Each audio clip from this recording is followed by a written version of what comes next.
Hello, welcome to return of the manhwas at manhwa. ഇനിയും ചെന്ന് നോക്കിയാലോ സാഹിബിൻ എല്ലാം എത്ര നാൾ ഉറപ്പിച്ച് വെച്ചുകൊണ്ടിരുന്നത്. 3 ബുക്ക് ഷെൽഫ് പ്രതീക്ഷിച്ചേക്കാളും ചെറുതാണ്. ഊഹിക്കാവുന്നേ ഉള്ളൂ. ഇതുപോലത്തെ ഒരു ഹൂജ് സേഫ് ഉണ്ടാക്കണമെങ്കിൽ ലോകത്തിലെ ഏറ്റവും വലിയ സെക്റ്റിന് മാത്രമേ സാധിക്കുള്ളൂ. സാഹിബ് എപ്പോഴും പറയും പൈസ ഇല്ലെന്ന്. മിക്കവാറും ഇതിനുവേണ്ടി തന്നെ എല്ലാം ചെലവാക്കി കാണും. അവിടുന്ന് ഒരു ബുക്ക് എടുത്ത് MC നോക്കുവാണ്. കണ്ടുപിടിച്ചു. മഹുയുടെ അക്കൗണ്ട് ബുക്ക് എല്ലാം കണ്ടുപിടിച്ചു. ഇത് ഫിനാൻസിനും എക്കണോമിനും ഒക്കെ കോപ്പി എടുത്താണല്ലോ. ഡാം മർച്ചന്റ്, നിങ്ങളെല്ലാം തീർന്നു. ഇപ്പോഴാണ് ഞാൻ ആലോചിക്കുന്നത്, ഇവിടെ പേപ്പർ മാത്രമുള്ളല്ലോ. സാഹിബിന് കുറച്ച് പൈസ വെക്കത്തില്ലായിരുന്നു.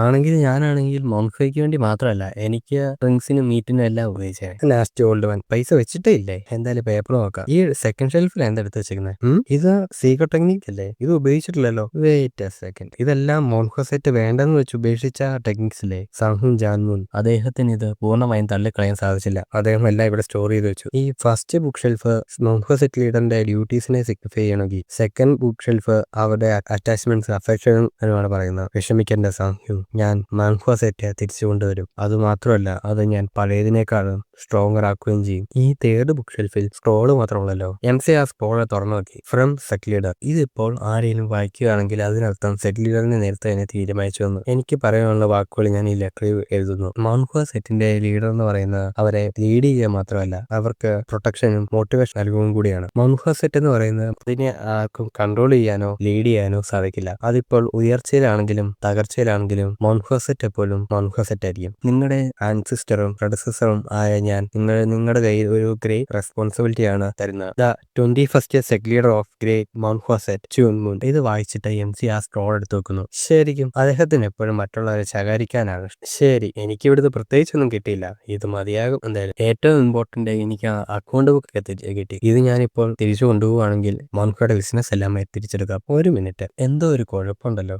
സാഹുൻ ചൂൻമോന് OCD ഉണ്ട്. അതുകൊണ്ട് തന്നെ അദ്ദേഹത്തിന്റെ റൂമിലെ 2 ലാമ്പും ലെഫ്റ്റും റൈറ്റും വെക്കും, ആ റൂമിന്റെ സിമെട്രി മെയിൻറ്റെയിൻ ചെയ്യാൻ വേണ്ടി. അദ്ദേഹം ഈ ബുക്ക് ഷെൽഫ് കാലിയാക്കി വെച്ചേക്കുന്നു. ഇതും പറഞ്ഞുകൊണ്ട് MC ആ ബുക്ക് ഷെൽഫ് അങ്ങോട്ട് എടുത്ത് മാറ്റി വെക്കുന്നു. പ്രതീക്ഷിച്ച പോലെ തന്നെ അവിടെ എന്തോ ഉണ്ടായിരുന്നു. MC നോക്കിയപ്പോൾ അവിടെ മൊത്തം സ്വർണം, വാള്, സീക്രട്ട് ടെക്നിക്സ്, രത്നങ്ങളും ഒക്കെ ആയിരുന്നു. അപ്പൊ ഞാൻ റിച്ച് ആണ്. അടുത്ത് കാണിക്കുന്നതാണെങ്കിൽ അടുത്ത ദിവസം രാവിലെ സെറ്റ് ലീഡറിനെയാണ്. രാവിലെയായി. ഇത് ചിലവർക്ക് സന്തോഷമുള്ള ദിവസമാണ്, പക്ഷേ എനിക്കല്ല. ഇനിയും 5 ദിവസം മാത്രമേ ഉള്ളൂ പണം തിരിച്ചടക്കേണ്ട ദിവസം എത്താൻ. സെറ്റ് ലീഡർ യോങ്കുൻ, എന്ത് പറ്റി? അത് ഞാൻ എല്ലാം പറയാം. ഇപ്പൊ നിങ്ങൾ എന്റെ കൂടെ വരൂ. വരാനോ? നീ എന്താ പറയുന്നതെന്ന് എനിക്ക് മനസ്സിലാവുന്നില്ല. പക്ഷെ നീ ഇത്രയും ധൃതി പിടിച്ച് പറയുന്ന കാര്യം അത് അർജന്റ് ആയിരിക്കും. സെറ്റിലർ വരൂ. എന്നിട്ട് സെറ്റിലർ ആണെങ്കിൽ യൂങ്കുവിന്റെ പുറകെ പോകുന്നു. അവിടെയാണെങ്കിൽ വഴിവക്കിൽ അവിടെ ഇവിടേക്ക് ആയിട്ട് നമ്മുടെ ഡിസിപ്ലിൻസ് ഒക്കെ ആണെങ്കിൽ കിടക്കുന്നു. യൂങ്കുൻ, ഇവ കുട്ടികൾക്ക് എന്ത് പറ്റി? ഓ, അവർ രാവിലെ മോർണിംഗ് ട്രെയിനിങ് കഴിഞ്ഞിട്ട് കിടക്കുക. നമ്മൾ അടുത്തെത്തി. ചൂമ്യും, നീ എവിടെയാ? ഞാനിവിടെ ഉണ്ട്. നീ എന്താ ഇവിടെ? നിനക്ക് എന്ത് പറ്റി?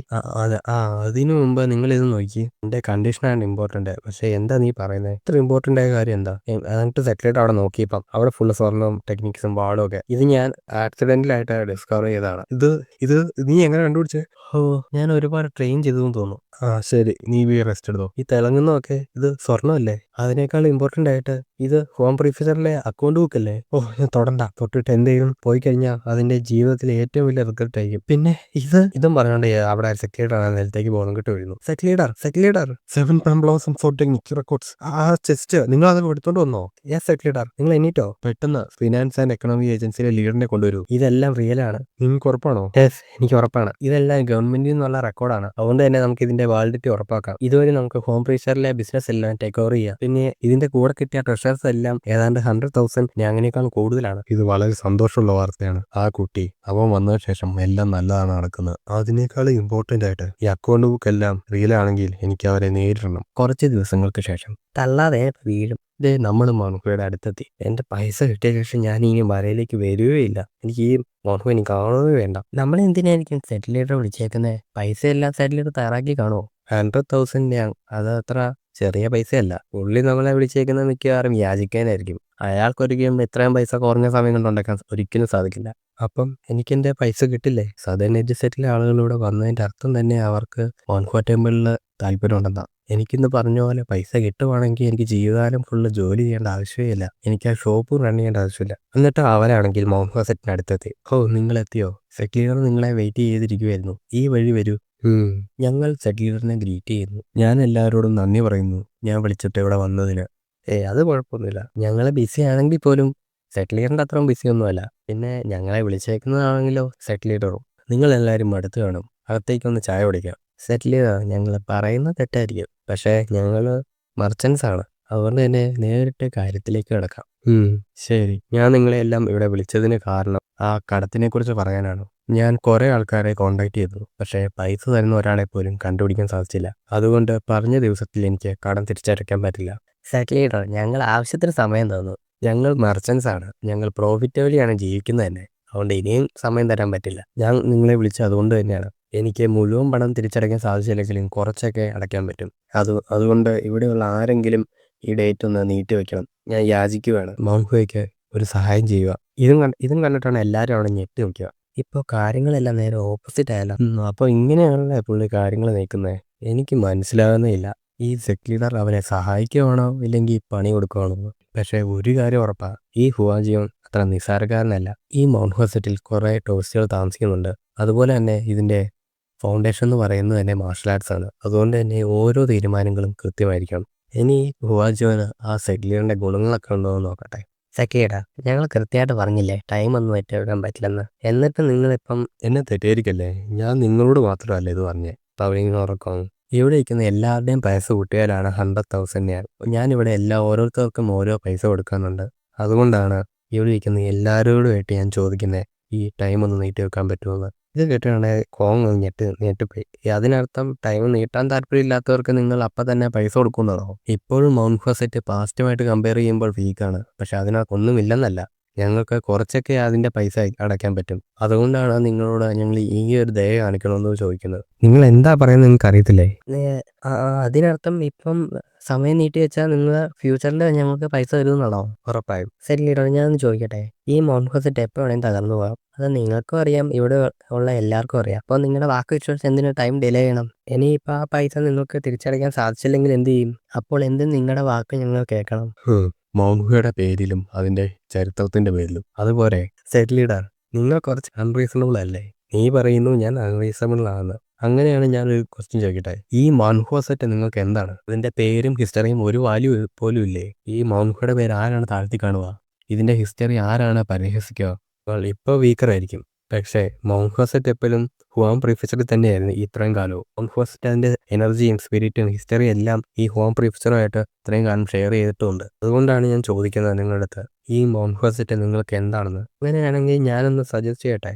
ഈ റീപേയ്മെൻറ്റ് ഡിലേ ചെയ്യാൻ താല്പര്യമുള്ളവർക്ക് അവിടെ നിൽക്കാം. അതിന് താല്പര്യം ഇല്ലാത്തവർക്ക് എൻ്റെ കൂടെ നിൽക്കാം. പിന്നെ താല്പര്യം ഇല്ലാത്തവർക്ക് മർച്ചൻസ് അലയൻസിൻ്റെ പ്രൊട്ടക്ഷനും കാണില്ല. ഇനിയിപ്പോൾ പൈസ കിട്ടിയില്ലേ പോലും ഞങ്ങളുടെ ബാധ്യതയല്ല. അവരുടെ ആക്ഷൻ അവരുടെ റെസ്പോൺസിബിലിറ്റിയാണ്. ഇനി നിങ്ങൾക്ക് ഇഷ്ടമുള്ളിടത്ത് നിങ്ങൾക്ക് നിൽക്കാം. അവരൊക്കെ അങ്ങോട്ടും ഇങ്ങോട്ടും ഒന്ന് ആലോചിച്ചിട്ട് അവിടെ തന്നെ നിന്നു. കണ്ടില്ലേ സെറ്റിലീഡർ, ഇവിടെയുള്ള ആർക്കും അങ്ങനെ ഒരു താല്പര്യമില്ല. ഉടനെ പെട്ടെന്ന് അങ്ങോട്ടേക്ക് ഒരാൾ മാറി നിൽക്കുന്നു. ടോപ്പ് ചെയ്യണോ യു? നിങ്ങൾ എന്താ ചെയ്യുന്നത്? എന്നെ അങ്ങനെ നോക്കല്ലേ. എനിക്കറിയാം ഞാൻ ചെയ്യുന്നത് മണ്ടത്തരമാണെന്ന്. പക്ഷേ പവലിനോക്കോ, നിങ്ങൾ ഹോം പ്രീഫെക്ചറിൽ നിന്നല്ലല്ലോ. നിങ്ങൾക്ക് മൗൻഹുമായിട്ട് ഒരു കണക്ഷനും ഇല്ല. അതുകൊണ്ട് നിങ്ങൾക്ക് മനസ്സിലാവില്ല ഞാൻ പറയുന്നത് എന്താണ് ഈ മൗണ്ട് ഹോസറ്റ് ഹോം പ്രീഫെക്ചർ എന്നുള്ള കാര്യം. ഞങ്ങൾ വളർന്നത് തന്നെ ഈ മൗൻഹുയുടെ കഥകളും അവരുടെ വീരകൃത്യങ്ങളും ഒക്കെ കേട്ടാണ്. മൗൻഹുയ എങ്ങനെയാണ് ഈ ഷാൻസി പ്രൊവിൻസിനെയും വേൾഡിനെയൊക്കെ പ്രൊട്ടക്ട് ചെയ്യുന്നുള്ള സ്റ്റോറികളൊക്കെ കേട്ടാണ് ഞങ്ങൾ വളർന്നത്. ചിലവർക്ക് ഈ ടാലന്റ് പോലും അവിടെ ജോയിൻ ചെയ്യാൻ സാധിച്ചില്ല. പക്ഷേ എന്നിരുന്നാലും ഞങ്ങൾ ഒരിക്കലും മൗൻഹുവിനെ വെറുത്തിട്ടില്ല. നീ എന്താ ഈ പറയുന്നത്? ഞാൻ മാത്രമല്ല ഇത് കേട്ട് വളർന്നത്. എൻ്റെ അച്ഛനും മുത്തച്ഛനും എല്ലാവരും ഇത് ഇങ്ങനെ തന്നെയായിരുന്നു. ഈ മൗണ്ട് ഹോസറ്റാണ് ഷാൻസി പ്രൊവിൻസിൻ്റെയും ഹുവാൻ പ്രീഫെക്ചറിൻ്റെയും അഭിമാനം. ഈ പണം നിങ്ങൾക്ക് കിട്ടിക്കഴിഞ്ഞാൽ നിങ്ങൾ പോകും. പക്ഷേ ഞാൻ വളർന്നതെല്ലാം ഈ ഹുവാൻ പ്രീഫെക്ചറിലാണ്. ഞാനെങ്ങോട്ട് പോകും? നീ ഇത്രയും വലിയ പൈസ ഈ ചെറിയ കാരണം കൊണ്ട് വിട്ടുകളയണം. നീ നിന്റെ തീരുമാനങ്ങൾക്ക് വിഷമിക്കും. ഞാൻ പൈസ കിട്ടുമെന്ന് ഒരുപാട് ആഗ്രഹിച്ചു. എന്നിട്ട് എൻ്റെ ലൈഫ് ഫുള്ള് ജോലി ചെയ്യാതെ ജീവിക്കാമെന്നും. പക്ഷെ ഞാൻ എന്താ ചെയ്യുന്നത് എനിക്ക് പോലും മനസ്സിലാവുന്നില്ല. എനിക്കിപ്പോൾ ഭ്രാന്തായിരിക്കും. ഞാൻ ഇപ്പം തന്നെ ജീവിക്കാന്നുള്ളത് സമ്പാദിക്കുന്നുണ്ട്. ഇപ്പോൾ പൈസ കിട്ടിയില്ലെങ്കിൽ ചെറിയൊരു വിഷമമായിട്ട് തള്ളി കളയാൻ പറ്റും. പക്ഷേ എൻ്റെ ഒരു തെറ്റ് കാരണം മൗൻഹുവ തകർന്നു എന്ന് പറയുന്നത് ജീവിതകാലം ഫുള്ള് എന്നെ വിഷമിപ്പിക്കും. എനിക്ക് അങ്ങനെ ഒരു ജീവിതം നയിക്കണ്ട.